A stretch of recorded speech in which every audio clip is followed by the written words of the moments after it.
नमस्कार, किसान समाचार में आप सभी का स्वागत है। सबसे पहले मुख्य समाचार।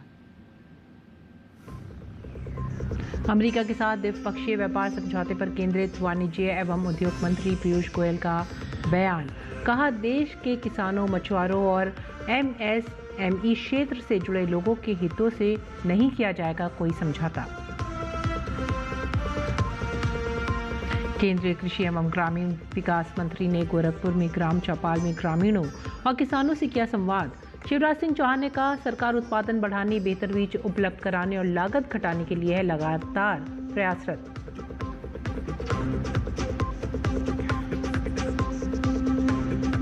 राजस्थान में मुख्यमंत्री किसान सम्मान निधि योजना का जिला स्तरीय कार्यक्रम नागौर में हुआ आयोजित। धनतेरस के मौके पर खातों में किसान सम्मान निधि की राशि आने पर किसानों ने जाहिर की खुशी। प्रधानमंत्री नरेंद्र मोदी व मुख्यमंत्री भजनलाल शर्मा का जताया आभार। मध्य प्रदेश के राजगढ़ जिले के ब्यावरा में किसान सम्मेलन का आयोजन। मुख्यमंत्री डॉक्टर मोहन यादव ने प्राकृतिक आपदा से प्रभावित किसानों के खातों में ट्रांसफर की 277 करोड़ रुपए की राहत राशि। कहा, राज्य सरकार सभी आपदा में किसानों के साथ। समाचार अब विस्तार से। अमेरिका के साथ द्विपक्षीय व्यापार समझौते पर केंद्रीय वाणिज्य एवं उद्योग मंत्री पीयूष गोयल ने कहा है कि अमेरिका के साथ व्यापार वार्ता पर बातचीत सकारात्मक दिशा में आगे बढ़ रही है। केंद्रीय मंत्री ने स्पष्ट किया कि देश के किसानों, मछुआरों और MSME क्षेत्र से जुड़े लोगों के हितों से कोई समझौता नहीं किया जाएगा। टैरिफ्स कब तक गुड न्यूज आएगी? मुझे लगता है कि बड़े सौहार्दपूर्ण वातावरण में बातचीत चल रही है और मैंने पहले कई बार कहा है कि कभी कोई डेडलाइन के आधार पर फ्री ट्रेड एग्रीमेंट या ट्रेड नेगोशिएशंस नहीं होती हैं। भारत के किसानों का, भारत के मछुआरों का, भारत के MSME सेक्टर का जब तक देश हितों को पूरी तरीके से हम संभाले नहीं, तब तक कोई एग्रीमेंट किया नहीं जाता। बहुत अच्छी तरीके से बातचीत चल रही है, बातचीत जारी है और जब निर्णय पे आएंगे तब आपको जरूर अवश्य सूचना दे देंगे। और गोरखपुर के ग्राम डुमरी खुर्द में केंद्रीय कृषि एवं ग्रामीण विकास मंत्री शिवराज सिंह चौहान ने ग्राम चौपाल में ग्रामीणों और किसानों से संवाद किया। कार्यक्रम में बड़ी संख्या में किसान, स्वयं सहायता समूह की दीदियां और पंचायत प्रतिनिधि शामिल हुए। कृषि मंत्री ने किसानों के हित में केंद्र और राज्य सरकार की योजनाओं की जानकारी भी दी। उन्होंने बताया कि सरकार उत्पादन बढ़ाने, बेहतर बीज उपलब्ध कराने और लागत घटाने के लिए लगातार प्रयासरत है। प्रधानमंत्री फसल बीमा योजना के तहत फसल नुकसान की भरपाई का आश्वासन भी दिया। केंद्रीय मंत्री ने दलहन आत्मनिर्भरता मिशन के तहत मसूर और चना उत्पादन बढ़ाने की पहल बताई और कहा कि रबी फसलों के MSP में वृद्धि से किसानों को लाभ होगा। उन्होंने बताया कि कृषि यंत्रों पर GST घटाकर 5% कर दिया गया है। शिवराज सिंह चौहान ने किसानों को खेती के साथ पशुपालन, मत्स्य पालन, मधुमक्खी पालन और बागवानी अपनाने के लिए प्रेरित किया तथा पशु टीकाकरण योजनाओं की जानकारी भी दी। उन्होंने ग्रामीण विकास और कृषि समृद्धि के लिए सभी से सहयोग की अपील भी की। योगी सरकार के नेतृत्व में शाही जी और उनकी टीम जो काम कर रही है कृषि को आगे बढ़ाने के लिए, मैं उनको बधाई देता हूं। किसानों ने स्वयं बताया कि एक बीघा में 18-19 क्विंटल तक गेहूं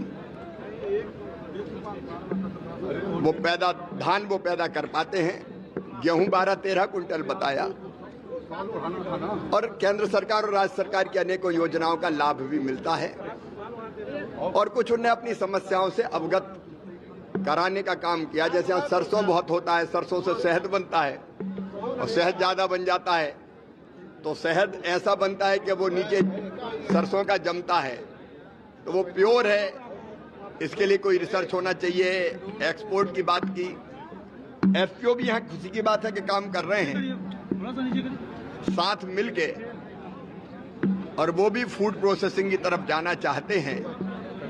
तो कई तरह की चीजों पर किसानों से आज बातचीत हुई है। सही तरीका यही है कि किसानों के साथ बैठिए, चर्चा कीजिए, योजनाएं बताइए भी और समस्याएं अगर हैं तो उनको सुनिए भी और उनका समाधान कीजिए। केंद्रीय कृषि एवं ग्रामीण विकास मंत्री शिवराज सिंह चौहान ने देवरिया में कृषि मेले का उद्घाटन किया। उन्होंने कहा कि प्रधानमंत्री नरेंद्र मोदी के नेतृत्व में सरकार आत्मनिर्भर भारत और सशक्त किसान के संकल्प पर कार्य कर रही है। शिवराज सिंह चौहान ने चेतावनी दी कि किसानों के साथ धोखाधड़ी करने वाली कंपनियों पर सख्त कार्रवाई होगी। हमने सारथी पोर्टल बनाया है, गड़बड़ सड़बड़ बीज जिसने दिया उसके खिलाफ कठोरतम कार्रवाई की जाएगी। अच्छा बीज पहली शर्त है हमारी। अच्छे बीज चाहिए, अच्छा खाद चाहिए, अच्छे पेस्टिसाइड कीटनाशक दवाइयां चाहिए। और इसलिए किसान भाइयों, हम नया कानून ला रहे हैं, कड़ा कानून और बड़ा कानून। अगर किसी भी कंपनी ने किसान को ठगने की कोशिश की तो छोड़ा नहीं जाएगा। ऐसा दंड देंगे कि काम करना भूल जाएगा। केंद्रीय कृषि मंत्री ने कहा कि सरकार ने नई MSP घोषित की है ताकि किसानों को उचित दाम मिल सकें। इसके लिए गेहूं पर 160, मसूर पर 300, चना पर 250 और उड़द पर 600 रुपये प्रति क्विंटल बढ़ाया गया है। किसान की फसल को औने पौने दाम नहीं बिकने देंगे। MSP पे खरीदी होगी।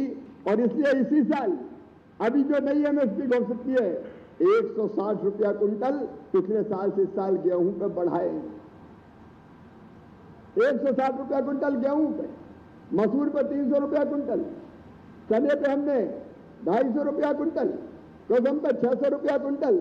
और ये खरीदी भी सुनिश्चित करेंगे। मैं आज आपको आश्वस्त करने आया हूं, आजकल कम पैदा हो रही है, बोनी खत्म कर दी है किसानों ने लगभग, लेकिन तुअर, मसूर, उड़द जितनी पैदा करेंगे किसान, पूरी की पूरी भारत सरकार खरीदेगी। MSP पर मिट्टी के दाम नहीं जाने देगी, क्योंकि किसान को दाम देना ये सबसे ज्यादा जरूरी है। शिवराज सिंह चौहान ने कहा कि कोई बहन गरीब नहीं रहेगी। आजीविका मिशन से जुड़ी दीदी को लखपति दीदी बनाना है।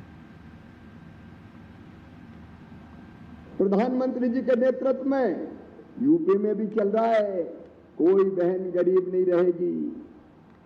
दीदियों को लखपति दीदी बनाना है। ग्रामीण विकास विभाग के अंतर्गत हमारा आजीविका मिशन, जो प्रदेश में भी काम करता है, आजीविका मिशन के अंतर्गत इतनी गतिविधियां चालू कर रही है हमारी बहनों ने कि 2 करोड़ बहनें लखपति दीदी हो गई हैं देश में। लखपति दीदी का मतलब है जिनकी आमदनी 1 लाख रुपया साल हो जाए। क्यों कोई गरीब रहे, क्यों आंखों में आंसू रहे, क्यों मजबूर रहे, क्यों हाथ फैलाए। मेरी बहनों, वो जमाना चला गया। मोदी है तो मुमकिन है। अब तुम्हारी आमदनी 1 लाख रुपया साल करना है। अभी 2 करोड़ लखपति दीदी बनी है, अगले साल तक 3 करोड़ हो जाएगी। और बहुत जल्दी वो दिन आएगा जब 10 करोड़ लखपति दीदी हिंदुस्तान की धरती पर होगी। गरीबी का नामो निशान मिटेगा। राजस्थान में मुख्यमंत्री किसान सम्मान निधि योजना का जिला स्तरीय कार्यक्रम नागौर के जिला परिषद सभागार में आयोजित हुआ। इस कार्यक्रम के दौरान किसानों के खातों में जब किसान सम्मान निधि की राशि पहुंची तो किसानों के चेहरे खिल गए। इस दौरान नागौर के किसानों ने धनतेरस के मौके पर उनके खातों में किसान सम्मान निधि की राशि आने पर खुशी जाहिर की है और प्रधानमंत्री नरेंद्र मोदी व मुख्यमंत्री भजनलाल शर्मा का आभार जताया। कार्यक्रम में पहुंचे नागौर जिले के किसान दौलाराम व छोटू मल सांकला ने कहा कि किसानों के लिए ये एक बहुत अच्छी योजना है जो किसानों की आर्थिक रूप से मदद करती है। इस कार्यक्रम के मौके पर किसान आयोग के अध्यक्ष CR चौधरी, जिला कलेक्टर अरुण कुमार पुरोहित सहित जिला स्तरीय अधिकारी व भाजपा के नेता भी मौजूद रहे। इसके साथ ही कार्यक्रम में बड़ी संख्या में किसान भी पहुंचे जिन्होंने मुख्यमंत्री का भाषण वीडियो कॉन्फ्रेंसिंग के जरिए सुना। हमारे माननीय मुख्यमंत्री जी ने जिस तरह से धन की वर्षा की है, तो एक ये शुभ संकेत है राजस्थान के किसानों के लिए कि आगे भी इस तरह से मुख्यमंत्री जी अपनी जन कल्याणकारी योजनाओं के माध्यम से किसानों के लिए बहुत सारी खुशहाली लेके आएंगे। और माननीय प्रधानमंत्री जी के जिस रास्ते पर सम्मान निधि का विषय चल रहा है, उस पर भी हमारे लोकप्रिय मुख्यमंत्री जी आगे बढ़ रहे हैं। इसलिए मैं माननीय मुख्यमंत्री जी का, माननीय प्रधानमंत्री जी का आभार व्यक्त करता हूँ कि आज ऐसे मौके पर दिन भी चुना जिसमें किसानों को लगभग 2 लाख किसानों के घर पर धन की बरसात हुई है। जो सम्मान निधि है ना, ये धनतेरस के दिन ये बहुत ही बढ़िया है। जिसे हमारे घर में मीठे ले जाएंगे और ये प्रधानमंत्री की जो किसान सम्मान निधि योजना ना बहुत ही बढ़िया है, ये किसानों के लिए फायदे की है। माननीय मुख्यमंत्री जी ने जिस तरह से धन की वर्षा की है, तो एक ये शुभ संकेत है राजस्थान के किसानों के लिए कि आगे भी इस तरह से मुख्यमंत्री जी अपनी जन कल्याणकारी योजनाओं के माध्यम से किसानों के लिए बहुत सारी खुशहाली लेके आएंगे। और माननीय प्रधानमंत्री जी के जिस रास्ते पर सम्मान निधि का विषय चल रहा है, उस पर भी हमारे लोकप्रिय मुख्यमंत्री जी आगे बढ़ रहे हैं। इसलिए मैं माननीय मुख्यमंत्री जी का, माननीय प्रधानमंत्री जी का आभार व्यक्त करता हूं कि आज ऐसे मौके पर दिन भी चुना जिसमें किसानों को लगभग 2 लाख किसानों के घर पर धन की बरसात हुई है। राजस्थान के मुख्यमंत्री भजन लाल शर्मा ने भरतपुर जिले के नदबई से मुख्यमंत्री किसान सम्मान निधि योजना की चौथी किस्त के रूप में 717.96 करोड़ की राशि किसानों के खातों में हस्तांतरित की। वर्ष 2019 में प्रधानमंत्री नरेंद्र मोदी ने किसान सम्मान निधि योजना की शुरुआत की थी। प्रधानमंत्री ने देश के छोटे और सीमांत किसानों को प्रत्यक्ष आर्थिक सहायता देने की दिशा में एक ऐतिहासिक कदम उठाया था। इस वर्ष 2 अगस्त को प्रधानमंत्री मोदी ने 20वीं किस्त के रूप में 9.7 करोड़ किसानों को 20,500 करोड़ की राशि वितरित की थी।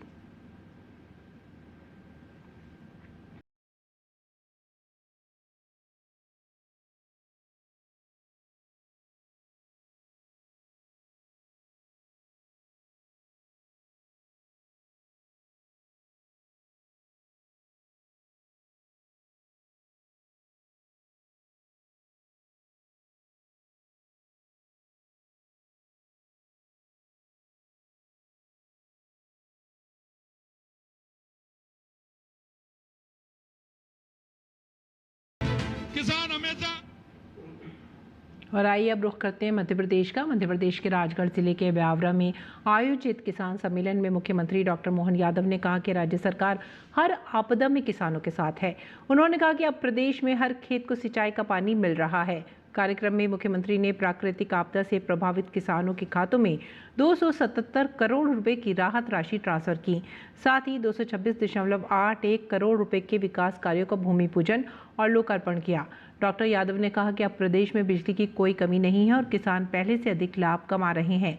उन्होंने बताया कि गेहूं अब 2600 रुपये प्रति क्विंटल खरीदा जा रहा है।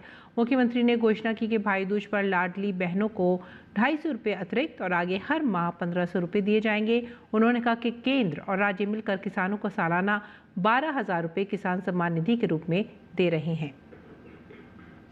धनतेरस पे धन आता है, कहां से आता कहां जाता पता नहीं चलता, लेकिन आज जब आपके यहाँ आ रहा है तो केवल आपके यहाँ नहीं, अभी तो 5 जिलों में ही राजगढ़, उज्जैन, सीहोर, आगरमालवा, शाजापुर 14 लाख से ज्यादा किसानों को आज से लगा के कल तक 895.17 लाख की राशि देंगे। जोरदार अभिनंदन करो हमारे अपने किसानों के लिए।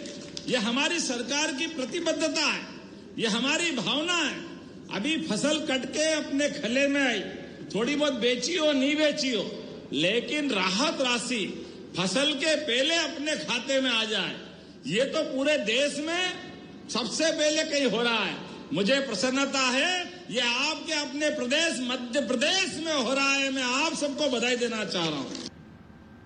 जम्मू और कश्मीर के कृषि उत्पादन, ग्रामीण विकास एवं पंचायत राज मंत्री जावेद अहमद डार ने शनिवार को कहा कि सरकार सेब में कृत्रिम रंगाई और घटिया कीटनाशकों के उपयोग के खिलाफ सख्त कार्रवाई करेगी।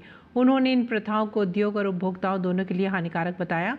मंत्री डार ने कहा कि सरकार उर्वरक और कीटनाशकों को नियंत्रित करने के लिए विशेष प्रवर्तन विंग बनाने की प्रक्रिया को अंतिम रूप दे रही है। उन्होंने बताया कि दिल्ली, जम्मू और कोलकाता के खरीदारों से शिकायतें मिली हैं कि कश्मीर के सेब पैक होने से पहले कृत्रिम रंग से रंगे जा रहे हैं, जो फल की गुणवत्ता और प्रतिष्ठा को नुकसान पहुंचा रहा है। जावेद अहमद ने चेतावनी दी कि जिन व्यापारियों और किसानों द्वारा मौसम से पहले रंगे हुए फल लाए जाते हैं, उन पर कानूनी कार्रवाई और जुर्माना लगाया जाएगा। और कानपुर के चंद्रशेखर आजाद कृषि विश्वविद्यालय के कृषि विज्ञान केंद्र में 2 दिवसीय कृषक प्रशिक्षण कार्यक्रम संपन्न हुआ। केंद्र के वैज्ञानिक डॉक्टर शशिकांत ने किसानों को सर्दियों में पशुओं की देखभाल के बारे में जानकारी दी। उन्होंने कहा कि सर्दी में पशुओं को साफ और हवादार बाड़े में रखें, पशुओं को स्वच्छ पानी और संतुलित आहार देना जरूरी है। ठंड से बचाने के लिए पशुशाला में धूप की व्यवस्था भी होनी चाहिए। डॉक्टर शशिकांत ने बताया कि सर्दियों में पशुओं को 15 से 20% अतिरिक्त ऊर्जा की ज़रूरत होती है। दूध देने वाले और गर्भवती पशुओं को पौष्टिक आहार देना जरूरी है। कार्बोहाइड्रेट, प्रोटीन और वसा पशुओं के स्वास्थ्य व दूध उत्पादन के लिए ज़रूरी है। उन्होंने कहा कि पशुओं को रोज़ाना 50 ग्राम मिनरल मिश्रण और 50 ग्राम नमक देना चाहिए। हरा चारा और दाना खिलाने से विटामिन की कमी भी पूरी होती है। जीएसटी की घटी हुई दरों ने इस बार त्यौहार के उत्साह को दुगना कर दिया है। इस दिवाली पर प्रधानमंत्री के वोकल फॉर लोकल के नारे को अपनाते हुए लोग जमकर स्वदेशी उत्पादों की खरीदारी कर रहे हैं। लोगों में स्वदेशी को लेकर बड़े उत्साह से जहां छोटे से लेकर बड़े व्यापारियों को भी लाभ हो रहा है, वहीं बेहतर गुणवत्ता के सामान खरीदकर आम लोग भी काफी खुश नजर आ रहे हैं। इस बार दिवाली मतलब दिल से लोग मना रहे हैं। उत्साह, बहुत बड़ा जश्न बढ़ रहा है। दिवाली बहुत अच्छे से बन रही है। जीएसटी डिक्रीज हो गया है, उससे बहुत अच्छा ही फायदा मिल रहा है। It's like a Diwali bonus मिला है इस साल। पैकेजिंग पे भी हम देख रहे हैं कि लोग बहुत प्राउडली ये लिख रहे हैं कि इट्स मेड इन इंडिया। अब जो रश हो रहा है कंपैरेटिवली इस साल जो है वो बहुत ज़्यादा है। मैंने अभी शॉपिंग करी और मेरा बिल बना है, तो देयर इज अ डिफरेंस। कम से कम 25-30% सेल जो है वो अप हो गई है। मोदी जी के लिए हम बहुत बहुत थैंकफुल हैं। Thank you so much.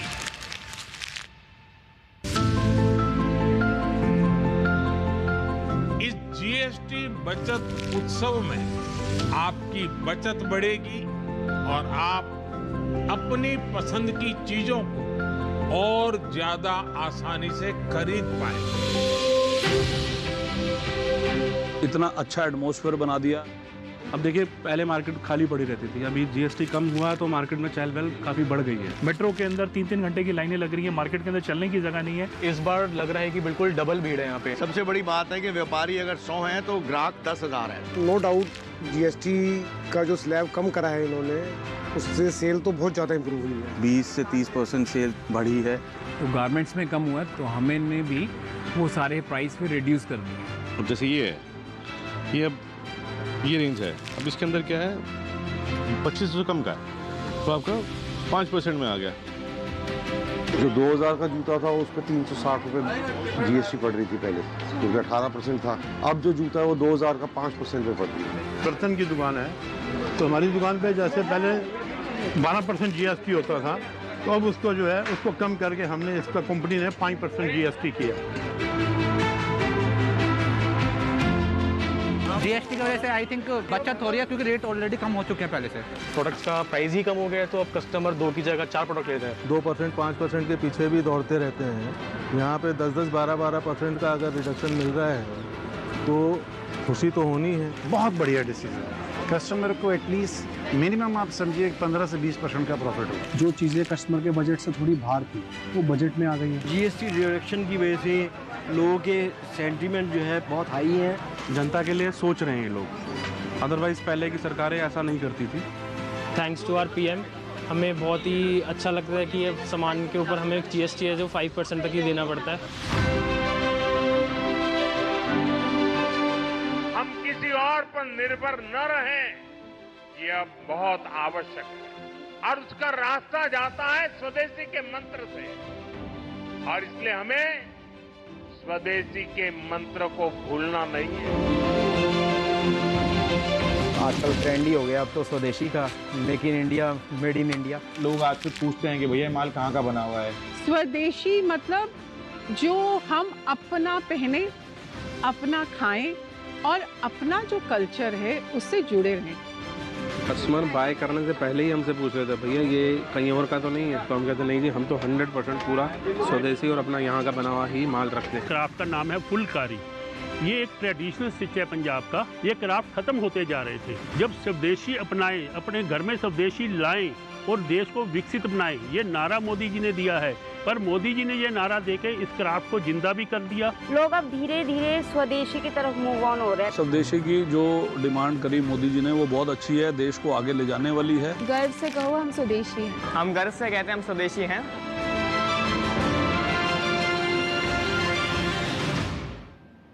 और किसान समाचार में आइए अब जान लेते हैं देश में मंडी भाव।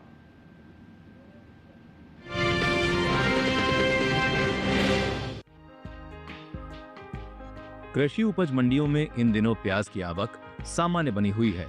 भाव की बात करें तो शनिवार को सूरत और अलीगढ़ मंडी में प्याज के सौदे नरमी के साथ हुए, जबकि सूरतगढ़ और रामपुर मंडी में इस दौरान प्याज के भाव स्थिर रहे।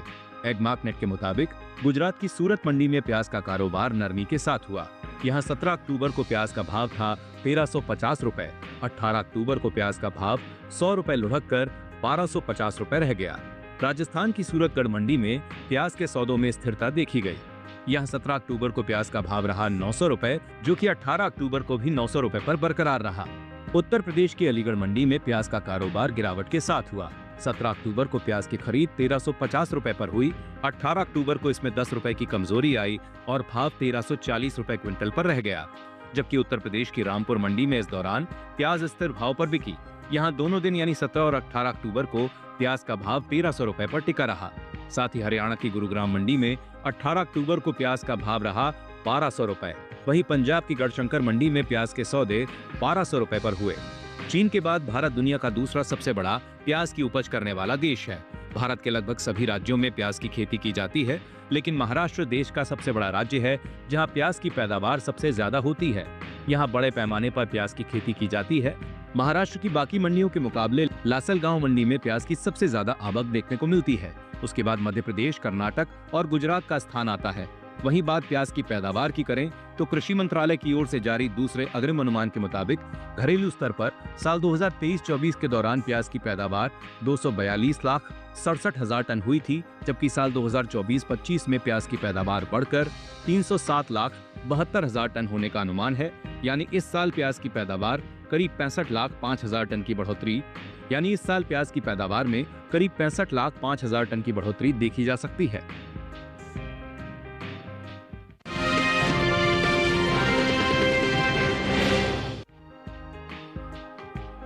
हफ्ते के आखिरी कारोबारी दिन यानी शनिवार को बदायूं मंडी में धान के सौदे मजबूती के साथ हुए।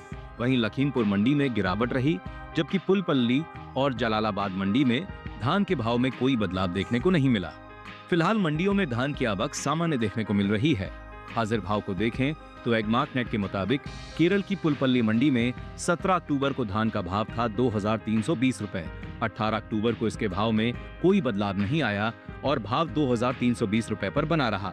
इसी तरह पंजाब की जलालाबाद मंडी में भी धान की खरीद स्थिर भाव पर हुई। यहाँ दोनों दिन यानी 17 और 18 अक्टूबर को धान 2,389 रुपए पर बिका। वहीं उत्तर प्रदेश की बदायूं मंडी में 17 अक्टूबर को धान का भाव रहा 2,200 रुपए, जो कि 18 अक्टूबर को 185 रुपए बढ़कर 2,385 रुपए हो गया।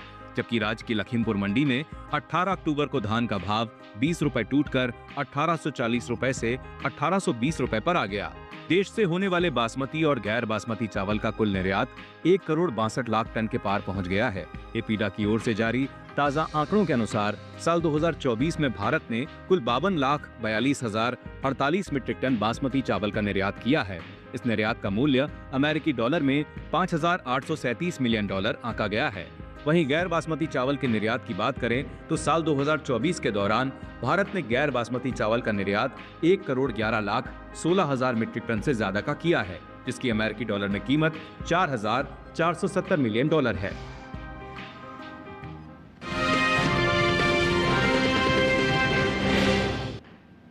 और अब बात करते हैं मौसमी खेती की। किसान इस मौसम में कैसे रखें अपनी खेती का ख्याल, देखते हैं।